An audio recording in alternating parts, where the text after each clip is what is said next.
देखिए सबसे पहला क्वेश्चन है, जाइगोमेटिक लार ग्रंथि किस में पाई जाती है? आपको बताना है जाइगोमेटिक लार ग्रंथि। देखिए ऑप्शन दे रखा है कुत्ता, घोड़ा, भैंस, गाय। तो देखिए जाइगोमेटिक लार ग्रंथि कुत्ते में पाई जाती है। किसमें? जाइगोमेटिक लार ग्रंथि कुत्ते में पाई जाती है। आगे देखिए अपना सेकंड क्वेश्चन है, घोड़े में कितनी जोड़ी पसलियां पाई जाती है? देखिए घोड़े में आपको पसलियां बतानी है, तो ऑप्शन देख लीजिए 15, 18, 10, 13। तो देखिए घोड़े में कितनी जोड़ी पसलियां पाई जाती है? तो देखिए इसका राइट आंसर हो जाएगा सेकंड, यानी 18 जोड़ी। घोड़े में 18 जोड़ी पसलियां पाई जाती है। आगे देखिए अपना तीसरा क्वेश्चन है, आरबीसी का कब्रिस्तान किसे कहते हैं? आरबीसी का कब्रिस्तान आपको बताना है, यकृत, हृदय, पलिहा, आमाशय। तो आरबीसी का कब्रिस्तान पलिहा को कहते हैं। किसको बोलते हैं? पलिहा होता है उसको आरबीसी का कब्रिस्तान कहते हैं। आगे देखिए, किस पशु में ओसपेनिस हड्डी पाई जाती है? ओसपेनिस हड्डी आपको बतानी है, कुत्ता, घोड़ा, सांड, भेड़। तो देखिए ओसपेनिस हड्डी है कुत्ते में पाई जाती है। किस में पाई जाती है ओसपेनिस हड्डी? ओसपेनिस हड्डी है कुत्ते में पाई जाती है। आगे देखिए अपना पांचवा क्वेश्चन है, रूमंती पशुओं में आमाशय का कौन सा भाग मधुमक्खी के छत्ते जैसे आकार का होता है? देखिए रूमंती होता है उसमें आमाशय का कौन सा ऐसा भाग होता है जो मधुमक्खी के छत्ते जैसे आकार का होता है? तो देखिए रूमेन, रेटिकुलम, ओमेसम और अबोमेसम। तो देखिए इसका राइट आंसर क्या हो जाएगा? इसका राइट आंसर हो जाएगा देखिए रेटिकुलम। कौन सा? रेटिकुलम का आकार मधुमक्खी के छत्ते जैसा होता है, तो इसका राइट आंसर रेटिकुलम। आगे देखिए अपना छठा क्वेश्चन है, देखिए मुर्गी में सत्य आमाशय होता है। मुर्गी में सत्य आमाशय आपको बताना है, तो ऑप्शन देख लीजिए आप। ऑप्शन है ओबेमेसम, ओमेसम, एबोमेसम, गिजार्ड और देखिए प्रोवेंट्रिकुलस। तो देखिए मुर्गी में जो सत्य आमाशय होता है वो कौन सा होता है? प्रोवेंट्रिकुलस। कौन सा होता है? मुर्गी में सत्य आमाशय होता है प्रोवेंट्रिकुलस। आगे देखिए अपना सातवां क्वेश्चन है, प्रथम प्रथम गिरवा कशेरुका को कहते हैं। देखिए प्रथम गिरवा जो कशेरुका होती है उसको बताना है क्या कहते हैं? लंबार, सेक्रम, एक्सिस और एटलस। तो बताइए देखिए प्रथम गिरवा जो कशेरुकु होता है उसको क्या बोलते हैं? तो देखिए इसका राइट आंसर हो जाएगा, क्या बोलते हैं उसको? उसको बोलते हैं एटलस। क्या बोलते हैं? एटलस बोलते हैं। आगे देखिए अपना आठवां क्वेश्चन है, पशुओं में जोड़ों के अध्ययन के विज्ञान को कहते हैं। देखिए पशुओं में जोड़ों के अध्ययन के विज्ञान को आपको बताना है, क्या बोलते हैं? तो देखिए इस क्वेश्चन को देखिए पहले आप इसके ऑप्शन देख लीजिए, अस्थि विज्ञान, संधि विज्ञान, त्वचा विज्ञान और लिगामेंट का अध्ययन विज्ञान। तो देखिए इस क्वेश्चन को बोर्ड ने डिलीट कर दिया था। क्या कर दिया था? इस क्वेश्चन को बोर्ड ने डिलीट कर दिया था। तो इसका आप राइट आंसर देख लेना कि पशुओं में जोड़ों के अध्ययन के विज्ञान को क्या बोलते हैं। इस क्वेश्चन को बोर्ड ने डिलीट कर दिया था। आगे देखिए अपना 9वां क्वेश्चन है कि वृक्क की क्रियात्मक व संरचनात्मक इकाई आपको बताना है। क्या? वृक्क की क्रियात्मक और संरचनात्मक इकाई आपको बताना है। तो देखिए न्यूरॉन, नेफ्रॉन, पीसीटी और ग्लेमेरुल्स। तो देखिए इसका राइट आंसर क्या हो जाएगा? नेफ्रॉन।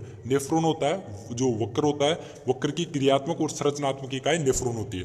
आगे देखिए अपना आगे वाला क्वेश्चन है 10वां क्वेश्चन, कोशिका का शक्ति ग्रह किसको कहते हैं? तो सबको पता होगा कोशिका का शक्ति ग्रह किसे कहते हैं? केंद्रक, तारकाय, गोल्जिकाय, माइटोकॉन्ड्रिया। किसको बोलते हैं? माइटोकॉन्ड्रिया होता है। माइटोकॉन्ड्रिया का कोशिका को शक्ति ग्रह को बोलते हैं, माइटोकॉन्ड्रिया को। आगे वाला देखिए अपना 11वां क्वेश्चन है। देखिए 11वां क्वेश्चन है, कॉर्पस ल्यूटियम द्वारा स्त्रावित हार्मोन है। देखिए कॉर्पस ल्यूटियम द्वारा स्त्रावित हार्मोन आपको बताना है। तो देखिए इसका राइट आंसर क्या होगा? एस्ट्रोजन, टेस्टोस्टेरोन, प्रोजेस्टेरोन और ऑक्सीटोसिन। तो देखिए कॉर्पस ल्यूटियम द्वारा स्त्रावित हार्मोन होता है प्रोजेस्टेरोन। कौन सा होता है? प्रोजेस्टेरोन होता है, वो कॉर्पस ल्यूटियम द्वारा स्त्रावित हार्मोन होता है। आगे देखिए अपना 12वां क्वेश्चन है, मुर्गियों में आवाज उत्पन्न करने वाला अंग का नाम बताइए। मुर्गियों में आवाज उत्पन्न करने वाले अंग का नाम बताना है। फेरिक्स, सिरिक्स, लेरिक्स और एपिग्लोटिस। तो देखिए कौन सा अंग जो मुर्गियों में आवाज उत्पन्न करता है वो होता है दोस्तों सिरिंक्स। कौन सा? सिरिंक्स मुर्गियों में आवाज उत्पन्न करता है। आगे वाला क्वेश्चन देखिए, एक नर जनन कोशिका से कितने शुक्राणु बनते हैं? क्या? एक नर जनन कोशिका से कितने जोड़ी शुक्राणु बनते हैं ये आपको बताना है। 4, 8, 16, 32। तो देखिए एक नर जनन कोशिका से कितने शुक्राणु बनते हैं दोस्तों? देखिए 13वां क्वेश्चन है और देखिए इसका राइट आंसर होगा 4, यानी एक नर जनन कोशिका से 4 शुक्राणु बनते हैं। कितने? 4। आगे अपना 14वां क्वेश्चन है, शुद्ध रक्त का कौन सी शिरा परिवहन करती है? देखिए जो शुद्ध रक्त होता है उसका परिवहन बताना है, कौन सी शिरा करती है? Jugular vein, pulmonary vein, spermatic when और ऑप्टिक वेन। तो बताइए देखिए इसका राइट आंसर क्या होगा? देखिए इसका राइट आंसर हो जाएगा बी, यानी पल्मोनरी वेन। पल्मोनरी वेन होती है वो शुद्ध रक्त का परिवहन करती है। कौन? पल्मोनरी वेन होती है वो शुद्ध रक्त का परिवहन करती है। आगे देखिए आरबीसी का जीवनकाल आपको बताना है। तो देखिए इस क्वेश्चन को भी बोर्ड ने डिलीट कर दिया था। अब आप ऑप्शन देख लीजिए, 120 दिन, 90 दिन, 60 दिन, 150 दिन। तो देखिए आरबीसी का जीवनकाल बताइए, आरबीसी का जीवनकाल बताना है आपको। तो देखिए इस क्वेश्चन को बोर्ड ने डिलीट कर दिया था। किसको? जो 15वां क्वेश्चन है, 15वें क्वेश्चन को भी बोर्ड ने डिलीट कर दिया था। इसका राइट आंसर आप देख लेना, ऑप्शन के अकॉर्डिंग इसको डिलीट कर दिया था। आगे देखिए अपना 16वां क्वेश्चन है, एक अणु हीमोग्लोबिन कितने अणु ऑक्सीजन का परिवहन करता है? एक अणु हीमोग्लोबिन कितने अणु ऑक्सीजन का परिवहन करता है? तो देखिए ऑक्सीजन 2, 1, 3, 4। तो देखिए एक अणु हीमोग्लोबिन कितने अणु ऑक्सीजन का परिवहन करता है बताइए? तो इसका राइट आंसर हो जाएगा 4। क्या हो जाएगा? 4। कितने? एक अणु हीमोग्लोबिन 4 ऑक्सीजन के अणुओं का परिवहन करता है। 17वां क्वेश्चन देख लीजिए, ओवरहेड प्रोजेक्टर किस प्रकार की प्रसार सामग्री का उदाहरण है? क्या ओवरहेड प्रोजेक्टर किस प्रकार की सामग्री का उदाहरण है, ये आपको बताना है। तो देखिए ऑप्शन देख लीजिए आप, प्रक्षेपित दृश्य, श्रव्य, श्रव्य दृश्य और अप्रक्षेपित दृश्य। तो देखिए इसका राइट आंसर हो जाएगा ओवरहेड प्रोजेक्टर है, ये प्रक्षेपित दृश्य है। कैसा है? प्रक्षेपित दृश्य है। कौन सा है? प्रक्षेपित दृश्य। देखिए मैं आपको बता दूं, अपन 80 क्वेश्चन तो देखिए आपकी वेटरनरी साइंस के पूछे जाते हैं और 40 क्वेश्चन इसमें जीके के पूछे जाते हैं। तो अपने पहले देखिए वेटरनरी साइंस के ये क्वेश्चन है। देखिए अपन 18वां क्वेश्चन की बात करें तो महाशिवरात्रि पशु मेला किस स्थान पर लगता है? महाशिवरात्रि पशु मेला आपको बताना है करौली, जयपुर, बाड़मेर, अजमेर। तो देखिए महाशिवरात्रि पशु मेला करौली में लगता है। कहाँ पे लगता है महाशिवरात्रि पशु मेला? करौली में लगता है। आपको अच्छे से ध्यान रखना है। 19वां क्वेश्चन है, राजस्थान में कितने राज्य स्तरीय पशु मेले आयोजित किए जाते हैं? कितने? 8, 12, 10, 15। तो बताइए देखिए राजस्थान में कितने राज्य स्तरीय पशु मेले आयोजित किए जाते हैं? तो देखिए इसका राइट आंसर हो जाएगा 10, यानी 10 मेले आयोजित किए जाते हैं। तो अपने 19 क्वेश्चन हो गए। और देखिए अपना 20वां क्वेश्चन है, पशु पोषण आहार प्रयोगशाला कहाँ स्थित है? पशु पोषण आहार प्रयोगशाला बताना है। बस्सी जयपुर में, जामडोली जयपुर में, दुर्गापुरा जयपुर में, झोटवाड़ा जयपुर में। तो ये कहाँ पे है? जामडोली जयपुर में। कहाँ? जामडोली जयपुर में पशु पोषण आहार प्रयोगशाला। तो अपना 21वां क्वेश्चन है, प्रसार शिक्षा का अंतिम पायदान है। प्रसार शिक्षा होती है, प्रसार शिक्षा का अंतिम पायदान आपको बताना है। तो देखिए इसका राइट आंसर क्या होगा? ध्यान, आकर्षण, रुचि, संतुष्टि, इच्छा। तो देखिए प्रसार शिक्षा का अंतिम पायदान क्या है? संतुष्टि। प्रसार शिक्षा का अंतिम पायदान संतुष्टि है। आगे वाला क्वेश्चन देखिए, ड्रामा नुक्कड़ नाटक किस प्रकार के साधन है? देखिए ड्रामा और नुक्कड़ नाटक की किस प्रकार के साधन है? दृश्य, श्रव्य, श्रव्य दृश्य और प्रोजेक्टेड। तो किस प्रकार के दोस्तों? ये श्रव्य और दृश्य दोनों प्रकार के साधन है। कौन? ड्रामा, नुक्कड़ नाटक। आगे वाला क्वेश्चन देखिए, गोमती सागर पशु मेला कहाँ आयोजित होता है? देखिए गोमती सागर पशु मेला आपको बताना है भरतपुर, करौली, झालरापाटन और अजमेर। तो बताइए गोमती सागर पशु मेला है ये कहाँ आयोजित होता है? ये होता है झालरापाटन में। झालरापाटन कहाँ है? झालावाड़ में। तो आपको ध्यान रखना है गोमती सागर पशु मेला झालरापाटन, झालावाड़ में आयोजित होता है। 24वां क्वेश्चन है अपना, राजस्थान पशु चिकित्सा एवं पशु विज्ञान विश्वविद्यालय कहाँ है? सबको पता होगा, ये बीकानेर में। कहाँ पे है? बीकानेर में। आगे वाला क्वेश्चन देखिए, कीटोसिस रोग एक प्रकार है। देखिए कीटोसिस रोग किस प्रकार का है? परजीवी, जीवाणुजनित, विषाणुजनित, उपापचयी। तो कीटोसिस रोग आपको बताना है। तो देखिए कीटोसिस रोग है ये उपापचयी रोग है। कैसा है?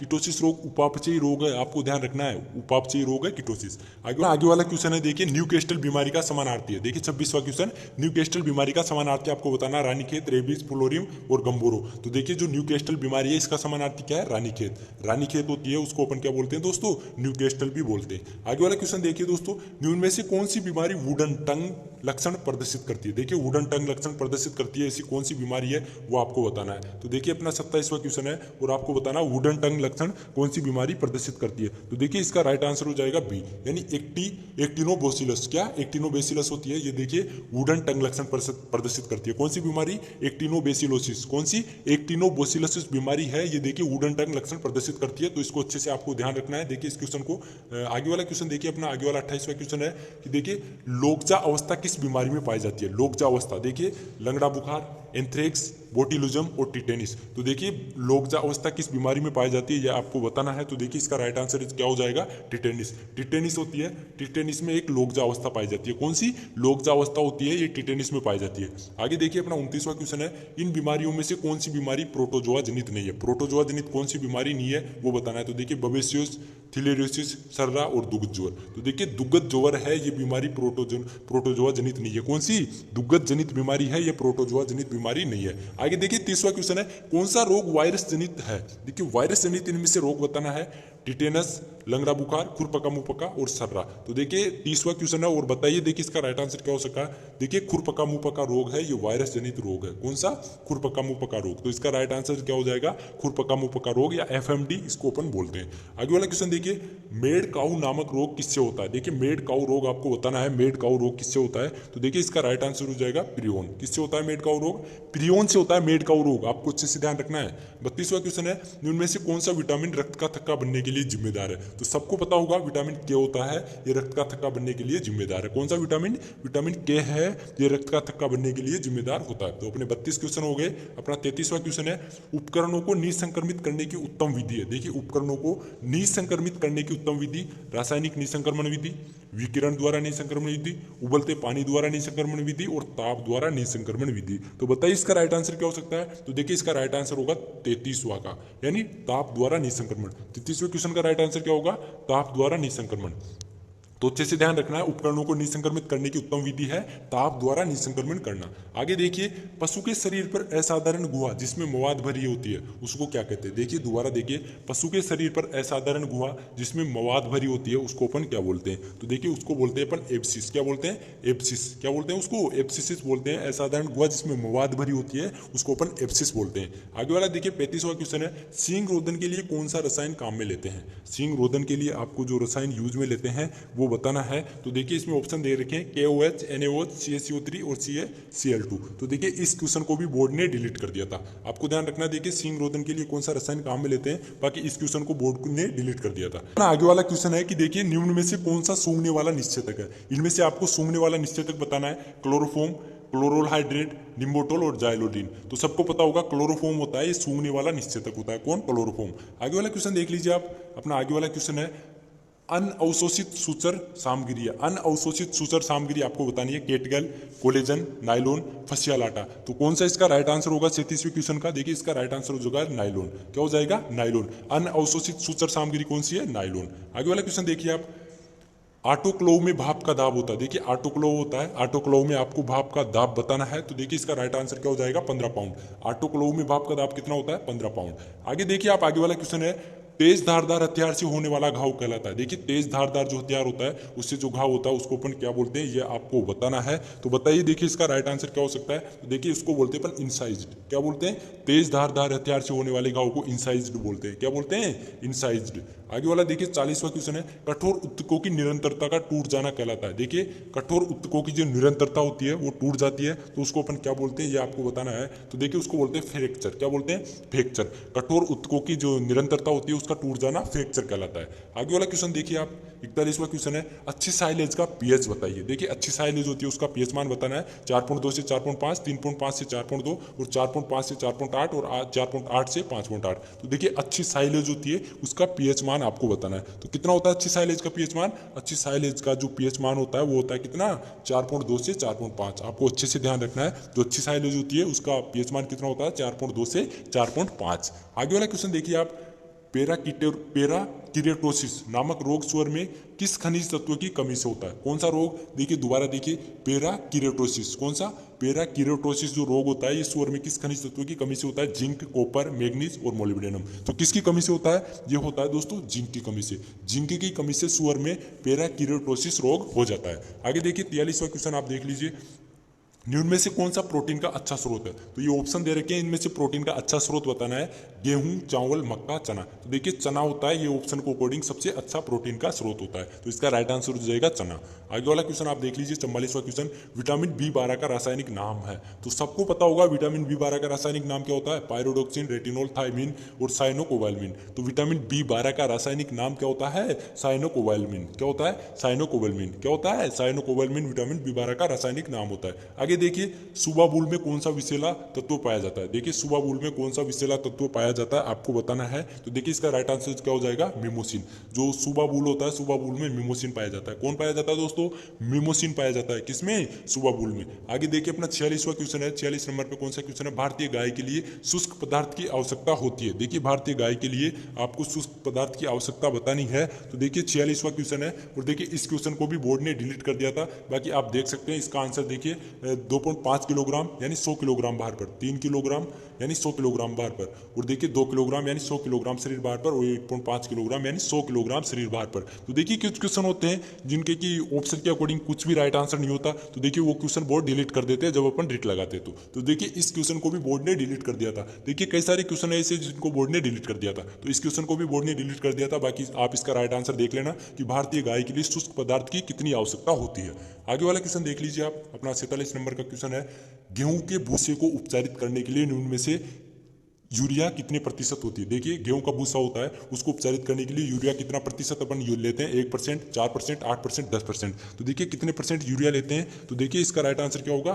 4%। जो गेहूं का भूसा होता है उसको उपचारित करने के लिए यूरिया की मात्रा 4% लेते हैं। कितनी? 4% लेते हैं। आगे वाला क्वेश्चन देखिए, निम्न में से कौन सा वसा घुलनशील विटामिन है? देखिए वसा घुलनशील यानी वसा में घुलनशील विटामिन आपको बताना है। तो इसका राइट आंसर हो जाएगा विटामिन ए। यानी विटामिन ए होता है वसा में घुलनशील होता है। बाकी जल में घुलनशील विटामिन कौन से होते हैं? देखिए जल में घुलनशील विटामिन यानी बी और सी। आपको ध्यान रखना है बी और सी विटामिन होते हैं जल में घुलनशील होते हैं। बाकी और जो बच गए ऐसे ध्यान रखना, देखिए वाटर यानी वाटर में घुलनशील यानी WBC, तो देखिए वाटर जल को अपन W बोलते हैं यानी वाटर, तो इससे ध्यान रखना बी और सी होते हैं WBC ध्यान रखना, यानी ये किस में घुलनशील होते हैं, जल में घुलनशील होते हैं WBC, और वसा में घुलनशील होते हैं, जैसे कि आपका A हो गया, R हो गए, बाकी जो बच गए ये जल में घुलनशील होते हैं। तो आपको इनको अच्छे से ध्यान रखना, वसा में घुलनशील और जल में घुलनशील। देखिए इसका राइट आंसर क्या हो जाएगा, वसा में घुलनशील विटामिन A। आगे वाला क्वेश्चन देखिए, भैंस की किस प्रजाति में त्वचा का रंग तांबे जैसा होता है। तो देखिए कौन सी होती है भैंस है जिसका रंग त्वचा के तांबे जैसा होता है। तो देखिए ऑप्शन मेसाना, सुरती, मुर्रा, भदावरी। तो देखिए भदावरी होती है, भदावरी जो भैंस होती है इसका दोस्तों जो रंग होता है जो तांबे के जैसा होता है, और सर्वाधिक वसा भी भदावरी में ही पाई जाती है। इसका ओरिजिन यूपी का आगरा जिला, आपको अच्छे से ध्यान रखना है। बाकी सूरती होती है, सूरती के सींग हंसिया आकार के होते हैं, और मुर्रा होती है सर्वाधिक दूध देने वाली नस्ल है, तो अच्छे से इनको ध्यान रखना। देखिए भदावरी होती है, भदावरी के जो रंग होता है त्वचा का रंग होता है वो तांबे के जैसा होता है। कौन सा भदावरी का रंग कैसा होता है, त्वचा का रंग तांबे के जैसा होता है, अच्छे से ध्यान रखना। और सर्वाधिक वसा भी भदावरी में ही पाई जाती है। आगे वाला क्वेश्चन देखिए अपने 50 नंबर पे, बकरी में गर्भकाल कितना होता है। देखिए बकरी का गर्भकाल आपको बताना है, तो बकरी का गर्भकाल 155 दिन का होता है। बकरी का गर्भकाल कितना होता है, 155 दिन का। आगे वाला क्वेश्चन देखिए 51 नंबर पे, भेड़ों में समागम की क्रिया कहलाती है। देखिए भेड़ों में समागम की क्रिया आपको बतानी है, 51 नंबर का क्वेश्चन है, तो आप देख लीजिए भेड़ों में समागम की क्रिया कौन सी होती है, टपिंग। भेड़ों में समागम की क्रिया टपिंग।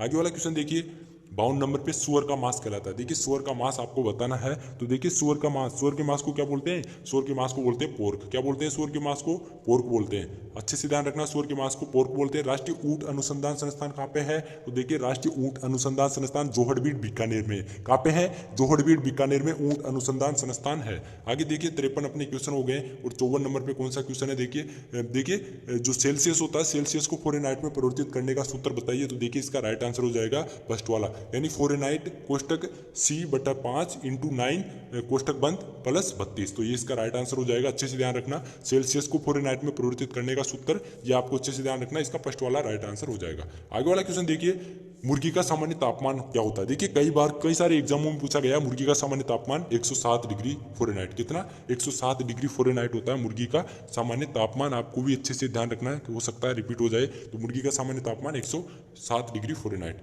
साहिवाल निम्न में से किस पशु की नस्ल है। देखिए साहिवाल किसकी नस्ल है, साहिवाल आपको पता होगा, साहिवाल गाय की नस्ल है। किसकी नस्ल है, साहिवाल गाय की नस्ल है। आगे वाला क्वेश्चन देखिए 57 नंबर पे, 2n+1 गुणसूत्र अवस्था कहलाती है। देखिए 2n+1 होती है, ये गुणसूत्र अवस्था होती है, ये क्या कहलाती है, ये आपको बताना है। तो देखिए इसका राइट आंसर हो जाएगा डी, यानी ट्राइसोमिक। क्या कहलाती है, देखिए 2n+1 ये गुणसूत्र अवस्था होती है, ये ट्राइसोमिक कहलाती है। क्या कहलाती है, ट्राइसोमिक। अच्छे से ध्यान रखना, 2n+1 ट्राइसोमिक अवस्था कहलाती है। आगे वाला क्वेश्चन आप देख लीजिए, अपने 58 नंबर का क्वेश्चन है, डीएनए में कौन सा नाइट्रोजन सार अनुपस्थित होता है। देखिए डीएनए में कौन सा नाइट्रोजनी सार अनुपस्थित होता है, एडिनिन, गुआनिन, थाइमिन, यूरेसिल। तो कौन सा दोस्तों सार अनुपस्थित होता है डीएनए में, तो देखिए यूरेसिल। यूरेसिल नाइट्रोजन सार है, ये अनुपस्थित होता है डीएनए में, आपको अच्छे से ध्यान रखना, यूरेसिल अनुपस्थित होता है।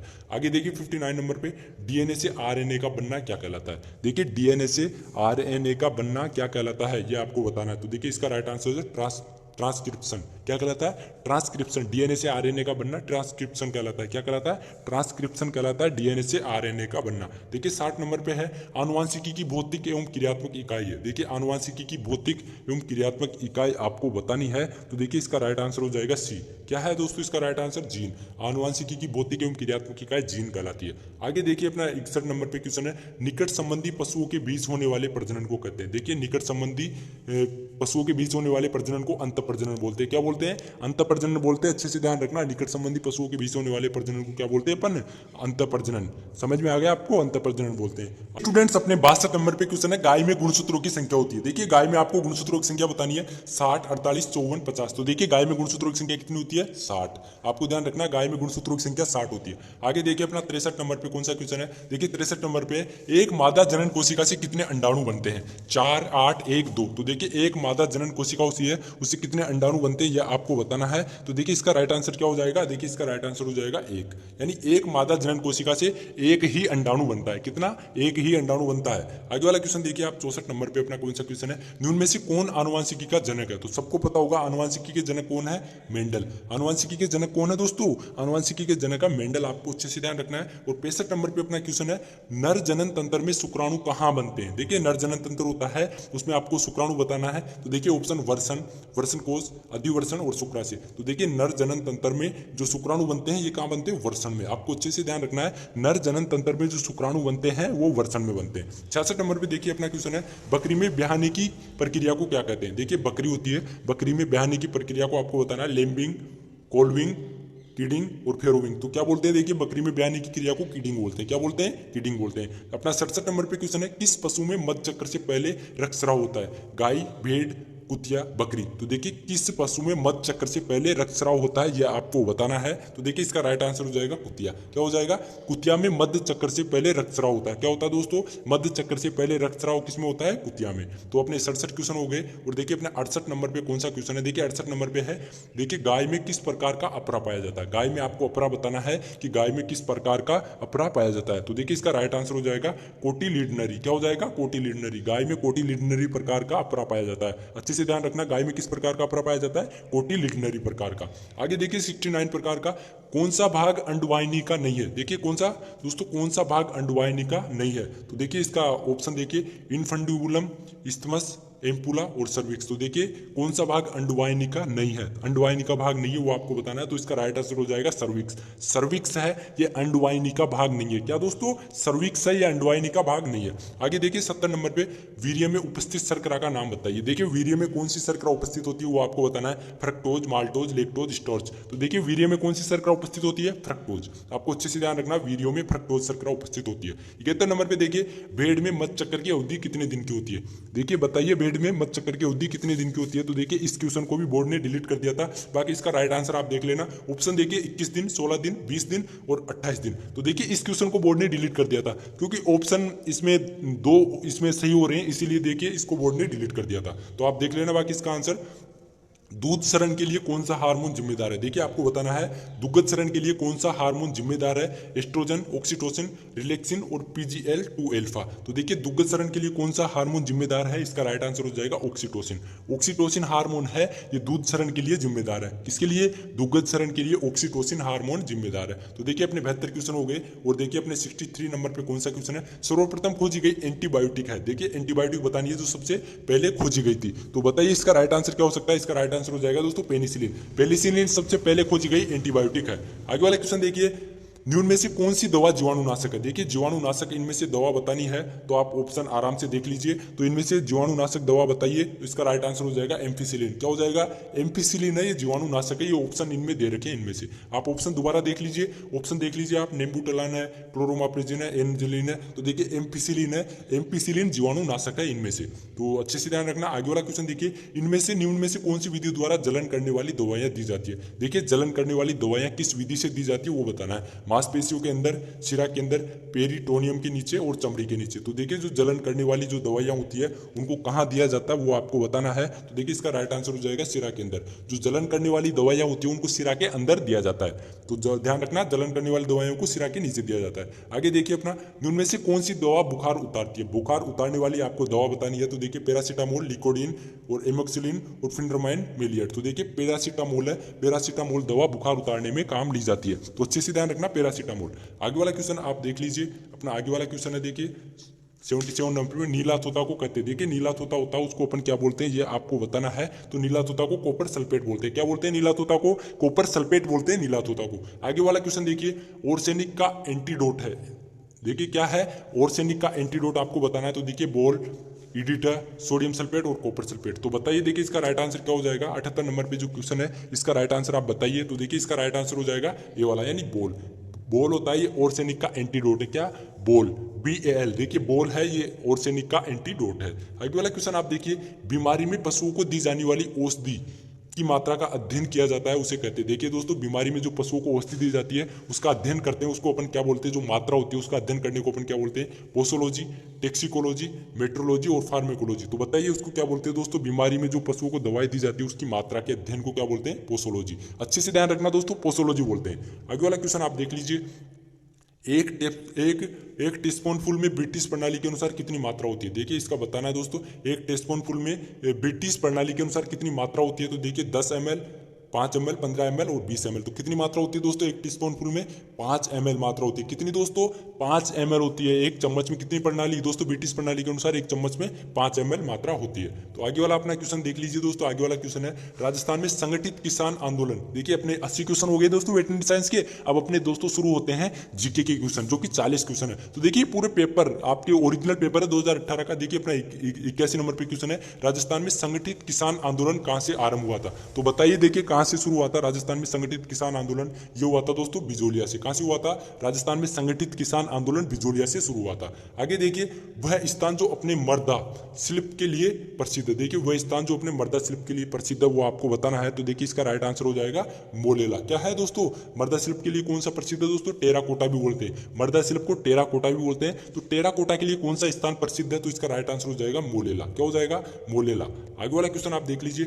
आगे वाला क्वेश्चन अपना राजस्थान के स्वतंत्रता आंदोलन के दौरान गिरफ्तार होने वाले राजस्थान की पहली महिला बताना है। दोस्तों राजस्थान के स्वतंत्रता आंदोलन में गिरफ्तार होने वाली पहली महिला का आपको नाम बताना है। ऑप्शन देख लीजिए, नगेंद्र वाला, अजंता देवी चौधरी, रत्ना शास्त्री और रमा देवी पांडे। तो बताइए देखिए इसका राइट आंसर क्या हो जाएगा? 83 क्वेश्चन है, इसका राइट आंसर क्या हो जाएगा? तो देखिए इसका राइट आंसर हो जाएगा दोस्तों अजना देवी चौधरी। क्या हो जाएगा? अजना देवी चौधरी राजस्थान के स्वतंत्रता आंदोलन में गिरफ्तार होने वाली पहली महिला थी। कौन दोस्तों? अजना देवी चौधरी। आगे वाला क्वेश्चन देखिए, एकीकृत राजस्थान के निर्माण में मत्स्य संघ में शामिल जिले बताना है। दोस्तों मत्स्य संघ में एकीकरण से देखिए क्वेश्चन है। देखिए मत्स्य संघ में शामिल जिले आपको बताना है। तो देखिए दोस्तों इसका राइट आंसर क्या हो जाएगा? मत्स्य संघ में दोस्तों अलवर, भरतपुर और धौलपुर, करौली। यानी आप ऐसे ध्यान रख सकते हैं ABCD, अलवर, भरतपुर और धौलपुर, करौली है दोस्तों मत्स्य संघ में शामिल थे। तो इनको दोस्तों जो एकीकरण है, एकीकरण को भी आप अच्छे से पढ़ लेना दोस्तों। एक क्वेश्चन आपका पक्का पूछा ही जाता है। आगे वाला क्वेश्चन देखिए अपना। आगे वाला क्वेश्चन है दोस्तों, आगे वाला क्वेश्चन है देखिए 85 नंबर पे। राजस्थान में 1857 की क्रांति के समय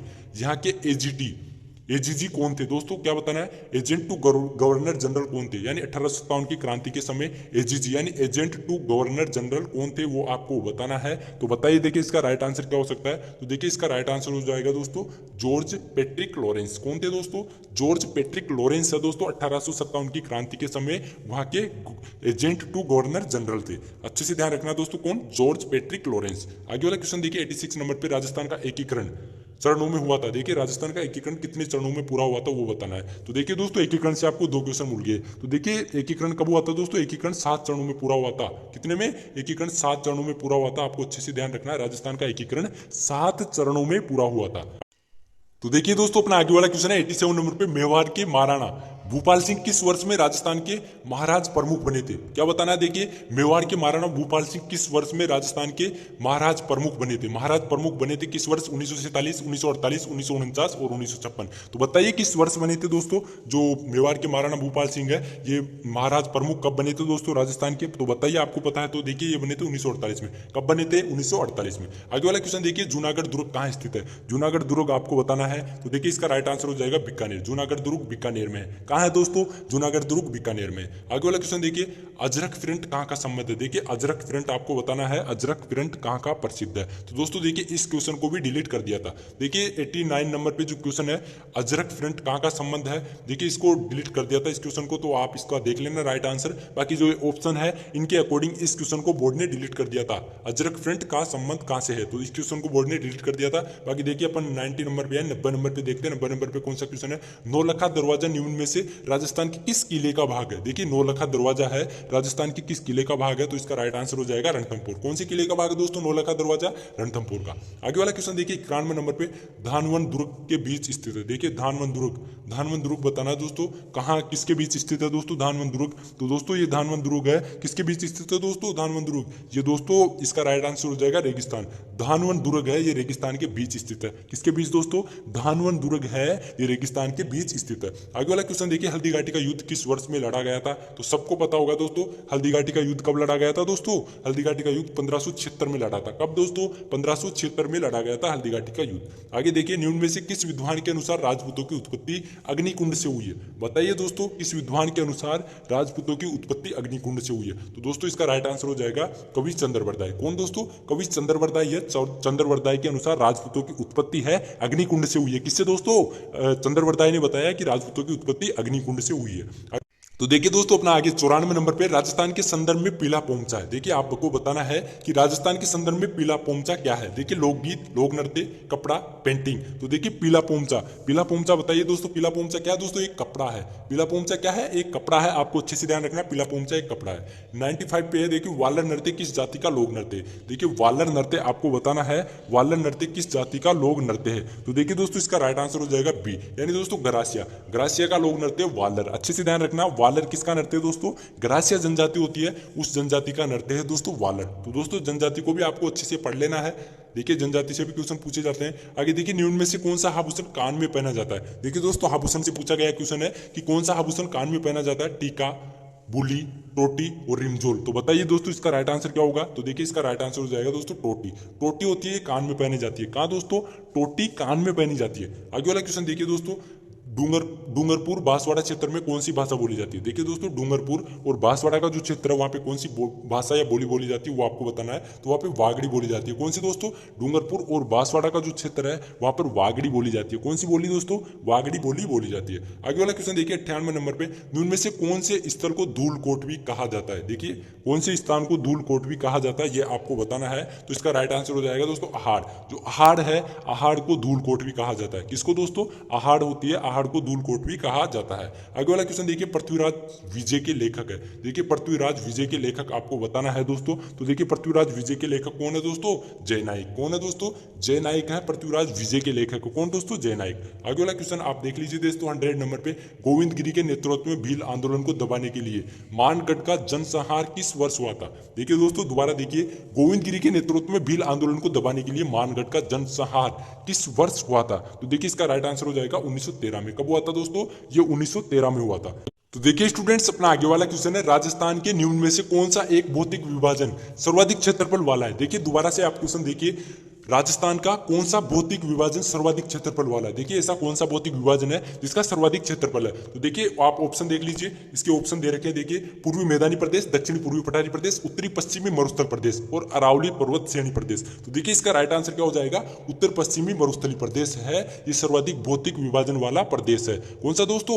उत्तर पश्चिमी मरुस्थली प्रदेश। आगे वाला क्वेश्चन आप देख लीजिए, राजस्थान के कौन से जिलों में उड़िया पठार स्थित है। उड़िया पठार आपको बताना है कि उड़िया पठार कौन से जिले में स्थित है। तो यह है दोस्तों सिरोही में। कहां पे है दोस्तों उड़िया पठार? उड़िया पठार है ये सिरोही में स्थित है। आगे वाला क्वेश्चन देख लीजिए दोस्तों, निम्न में से कौन सा राजस्थान की जलवायु को प्रभावित करने वाला आधारभूत तत्व है। देखिए जलवायु को, राजस्थान की जलवायु को प्रभावित करने वाला आधारभूत तत्व आपको बताना है। तो देखिए इसका राइट आंसर क्या हो जाएगा दोस्तों? तापमान। तापमान है ये राजस्थान की जलवायु को प्रभावित करने वाला आधारभूत तत्व है। तो अच्छे से ध्यान रखना, तापमान इसका राइट आंसर हो जाएगा। आगे वाला क्वेश्चन देखिए दोस्तों, अपना आगे वाला क्वेश्चन है देखिए, आगे वाला क्वेश्चन का दोस्तों देखिए, राजस्थान में मरुस्थलीकरण की सबसे प्रभावी प्रक्रिया कौन सी है। देखिए मरुस्थलीकरण की सबसे प्रभावी प्रक्रिया आपको बतानी है। तो देखिए इसका राइट आंसर क्या हो जाएगा?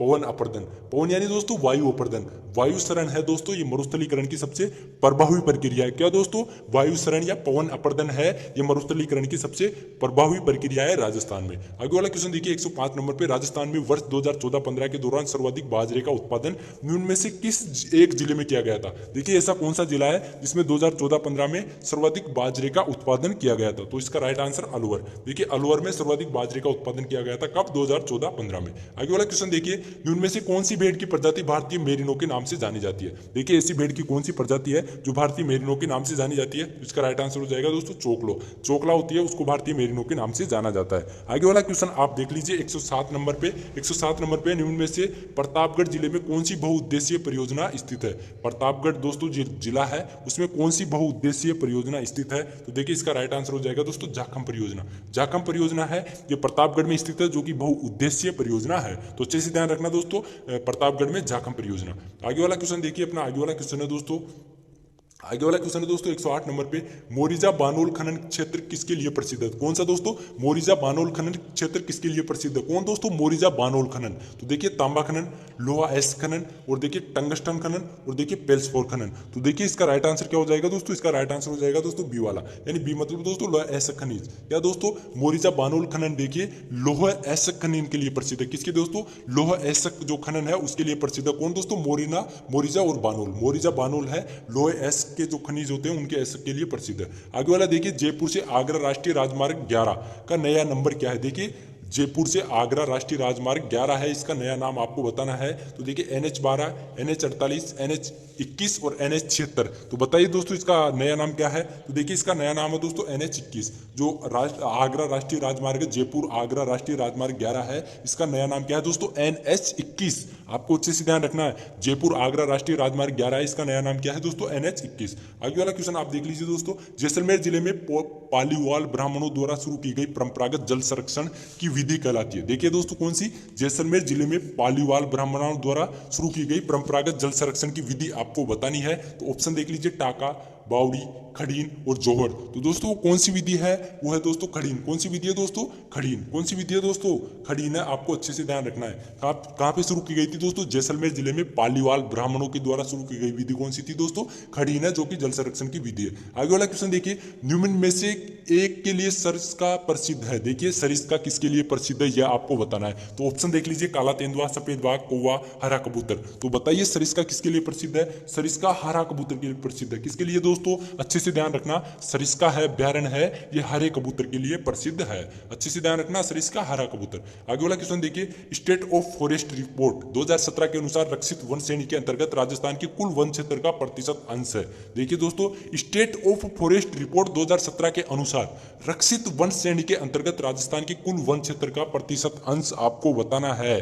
तो इसका राइट आंसर क्या हो जाएगा दोस्तों, 38.11%। कितना हो जाएगा, 38.11%। आगे वाला क्वेश्चन आप देख लीजिए, आगे वाला क्वेश्चन है, राजस्थान में निम्न में से कौन से जिलों में लाल लोमी मिट्टी पाई जाती है। देखिए ऐसे कौन से जिले हैं राजस्थान के जिनमें लाल लोमी मिट्टी पाई जाती है, वो आपको बताना है दोस्तों। तो देखिए इसका राइट आंसर क्या हो जाएगा दोस्तों, डूंगरपुर और उदयपुर। कौन से जिलों में पाई जाती है दोस्तों, डूंगरपुर और उदयपुर है, वहां पे देखिए लाल लोमी मिट्टी पाई जाती है। तो आपको ध्यान रखना है, उदयपुर और डूंगरपुर में लाल लोमी मिट्टी पाई जाती है। आगे देखिए, निम्न में से कौन सी नदी बंगाल की खाड़ी के अपवाह तंत्र में सम्मिलित नहीं है। देखिए दोबारा देखिए, कौन सी नदी बंगाल की खाड़ी के अपवाह तंत्र में सम्मिलित नहीं है, ये दोस्तों क्वेश्चन है। और देखिए ऑप्शन देख लीजिए दोस्तों, पार्वती नदी, परवन नदी, सीप नदी, अनास नदी। तो दोस्तों देखिए इसका राइट आंसर क्या हो जाएगा, इसका राइट आंसर हो जाएगा दोस्तों डी, अनास नदी। क्या हो जाएगा दोस्तों, अनास नदी है, बंगाल की खाड़ी के अपवाह तंत्र में शामिल नहीं है। देखिए दोस्तों 115 नंबर पे अपना क्वेश्चन है, राजस्थान राज्य की सीमा को स्पर्श करने वाले भारतीय राज्यों की संख्या बताइए। दोबारा देखिए, राजस्थान राज्य की सीमा को स्पर्श करने वाले भारतीय राज्यों की संख्या बताइए, 3, 5, 6, 8। तो इसका राइट आंसर क्या हो जाएगा दोस्तों,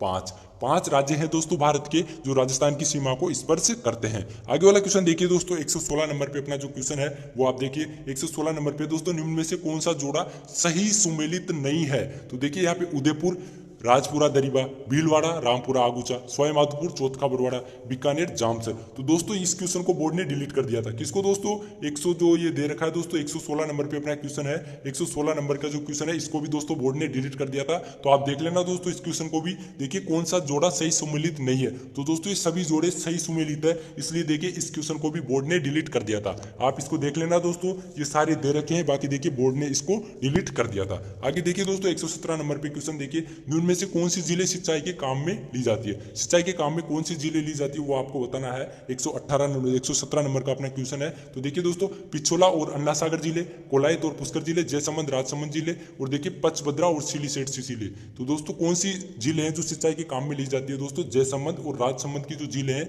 ये सिंचाई के लिए काम में ली जाती है। देखिए कौन सी, जयसमंद और राजसमंद जिले, कौन सी, जयसमंद और राजसमंद जिले हैं सिंचाई के लिए काम में ली जाती है। आपको ध्यान रखना है, जयसमंद राजसमंद जिले हैं, इनका यूज सिंचाई के लिए किया जाता है। आगे वाला क्वेश्चन देखिए दोस्तों, राजस्थान में कृषि जलवायु प्रदेश थर्ड बी, बाढ़ प्रभावित पूर्वी मैदान कौन सा जिला सम्मिलित नहीं है। देखिए दोस्तों क्वेश्चन दोबारा से देखिए, राजस्थान में कृषि जलवायु प्रदेश, दोस्तों देखिए जो जलवायु प्रदेश है उनका क्वेश्चन है, देखिए थर्ड बी, बाढ़ संभावित पूर्वी मैदान में कौन सा जिला सम्मिलित नहीं है। यानी दोस्तों थर्ड बी है, उनमें कौन सा जिला सम्मिलित नहीं है। अब देखिए थर्ड बी का नाम क्या है दोस्तों, थर्ड बी को बाढ़ प्रभावित क्षेत्र भी बोलते हैं या पूर्वी मैदानी क्षेत्र भी बोलते हैं। तो इसमें कौन सा जिला सम्मिलित नहीं है ये आपको बताना है। तो देखिए भरतपुर, धौलपुर, टोंक और करौली। तो बताइए दोस्तों इसका राइट आंसर क्या होगा। इसका राइट आंसर होगा दोस्तों टोंक। टोंक है ये इसमें थर्ड बी में शामिल नहीं है दोस्तों। किसमें, जो जलवायु खंड है, जलवायु खंड के दोस्तों थर्ड बी है, थर्ड बी में टोंक सम्मिलित नहीं है। अब देखिए थर्ड बी को बाढ़ प्रभावित क्षेत्र भी बोलते हैं और इसमें टोंक सम्मिलित नहीं है। बाकी क्या है दोस्तों, आपका भरतपुर है,